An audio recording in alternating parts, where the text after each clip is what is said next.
Meditsina sohasida dardimga shifo topa olmaganimda bir marta hijobni olib, shu darajada rohatlanganman deb niyat qilgan edim.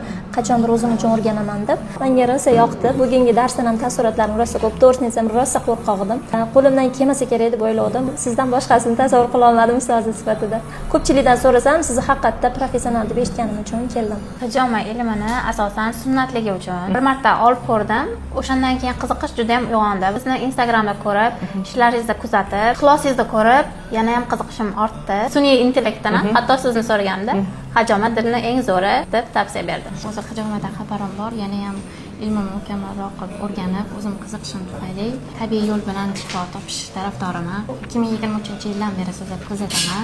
Kechqurun bo'lsa ham bitta ko'rdim, bitta bo'sh joy qoldi mayli.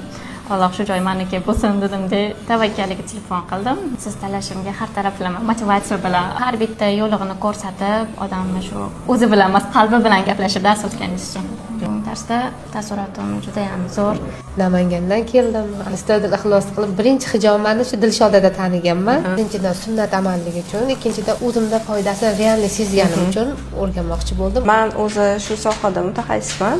Yana ham bilimlarim yangilash uchun, yana ham yangi texnikalarni o'rganish uchun hozir keldim o'qishga. O'sha sizdagi natijalarni ko'rib, kelayotgan odzivlarni ko'rib turib, o'sha narsa ham sabab bo'ldi. Men o'zi 1 yildan beri sizni kuzatib kelyapman. Bolalar massaji va ayollar massajini qilaman. Yana ham kengroq olib borish uchun, hijomani o'rganish uchun menda qo'rquvimni yengishga juda ham katta turtki bo'ldi bu narsa. Har bittamizga alohida kelib o'zingiz ko'rsatib berganingiz, individualniy shug'ullanganingiz menga juda ham yoqdi. Hijoma dilni shu men ham ko'rib, odzivlarni ko'rib, ko'pchilikni ko'rib keldim. Qo'rquvlarim ancha ketdi. O'zimda ishlab ko'rdik. Yana ham boshqacha his qildim. Hijomani nafaqat o'zim uchun, balki yaqinlarim, oila a'zolarim uchun o'rganyapman. Hijoma nafaqat shifo, balki mehr va e'tiborimizdir. Birinchi o'zingizda sinab ko'ringlar.